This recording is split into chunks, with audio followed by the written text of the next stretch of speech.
Hello viewers, welcome to the Standard 10 Subject Science. In our previous video, we have started the chapter number 1 Chemical Reactions and Equations. In this chapter, we have learned the chemical change and the physical change. Then we have performed some activities and we got some new results about the chemical reactions. In our recent previous video, we have learned the types of chemical reaction. We have seen its first type, which is combination reaction, and also have seen the second type, which is decomposition reaction. Today we are going to continue that topic, which is types of chemical reaction, and also we are going to continue its second type, which is decomposition reaction. Now we will see some more examples and more activity which is based on decomposition reaction. So let us begin with the activity number 1.6 and 1.7. So here is the activity 1.6, which is heating of lead nitrate and emission of nitrogen dioxide. That is the activity. So to perform this activity, what are the things that we need, which are a pair of tongs, boiling tube, lead nitrate, and a burner. These things we need this. So here is the figure for the activity 1.6. Now let us understand the process of this activity. First of all, what will we do? We'll take about 2 gram of lead nitrate powder in a boiling tube, then hold the boiling tube with a pair of tongs and heat it over a flame as shown in the figure. What do you observe? Note down the change if any. So what is the observation of us about this activity? So you will observe the emission of brown fumes. These fumes are of nitrogen dioxide, and the reaction that takes place is 2 PbNO3 twice. If we are giving heat to it, then we get 2 PbO plus 4NO2 plus O2.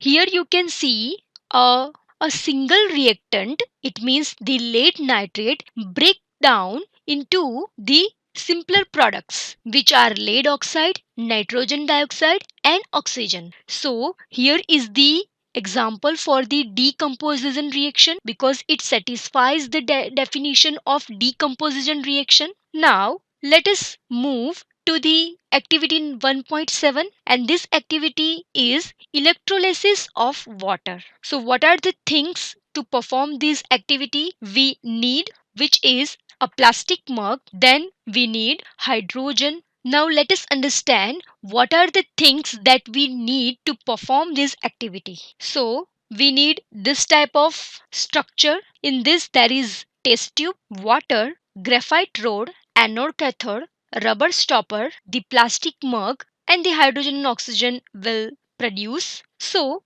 let us understand the process of this activity.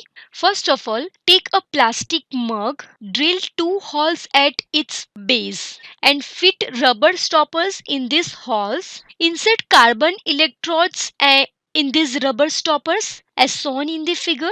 Connect these electrodes to a 6-volt battery.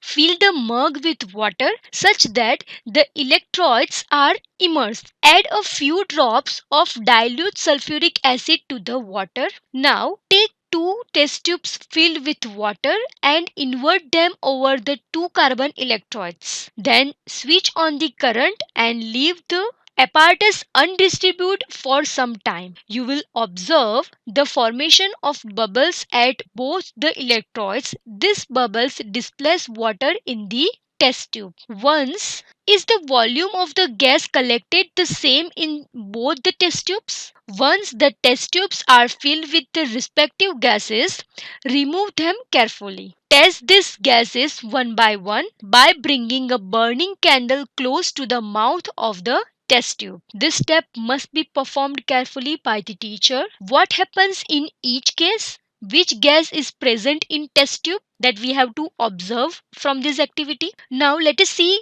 what is the observation and what is the result. So observe the formation of bubbles at the both electrodes. These bubbles displace water in the test tube. So Hydrogen and oxygen gases are present in the test tube and the bubbles are produced in the electrodes, or you can also say the formation of bubbles. So in this video we have learned some more examples. It means the activity 1.6 and activity 1.7 for the decomposition reaction. Here we have completed the decomposition reaction. In our next video we will learn the third reaction. Till thank you.